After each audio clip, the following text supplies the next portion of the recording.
The clock stopped exactly 24 hours ago, along with just about everything else here in New York. The only lights were automobile lights, otherwise the Great White Way was pitch black. Broadway theaters and restaurants closed up. While you could eat by candlelight, it was very difficult to cook by it. Thousands were stranded in the city when airlines, commuter trains, and subways were knocked out of service.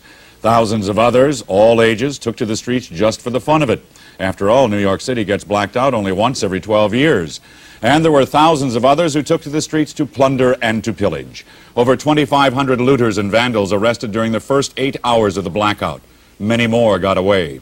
The looters concentrated on small businesses, mostly in the poorer sections of the city, where unemployment and crime are chronically high. There were more than 40 serious fires. 2 firemen died.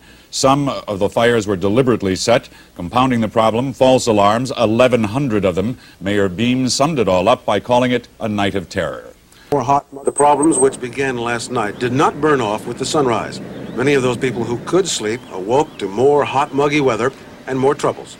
The power had not been restored to at least half the affected area. And the troubles were compounded by the troublemakers, the looters, the thieves. By mid-afternoon, more than 2,700 persons had been arrested, most of them for looting. 1 policeman had been shot. As many as 78 policemen have been injured so far.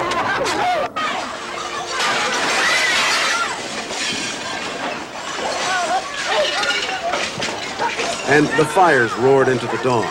650 separate fires in the city by late afternoon. 2 persons died in them. More than 40 firemen were injured. What has shocked most New Yorkers and probably much of the nation is the looting that went on during the blackout. Especially bad during the dark, of course, but some brazenly continued it even in broad daylight. Hardest hit were the shop owners in the ghetto areas. In Brooklyn's Bedford-Stuyvesant area, police reported looters carrying sofas, rolls of carpets, television sets, anything they could lift. Women and children carrying goods from stores in plastic trash bags. Some shop owners attempted to guard their stores with shotguns, homemade spears, and clubs. In the South Bronx, a supermarket was burned out. 70 people were seen looting it. Harlem probably caught the worst of it. Block after block of small shops plundered and pillaged. One Brooklyn police officer said the looters swept through here like locusts. Over 2,500 looters and vandals have been arrested, about 80 police injured, and Mayor Beam demanded the guilty be punished to the full extent of the law. The looting and the violence are the biggest differences between this blackout and the one in 1965. As one angry detective put it, in 1965 you were dealing with human beings. Now we're dealing with animals. His quote.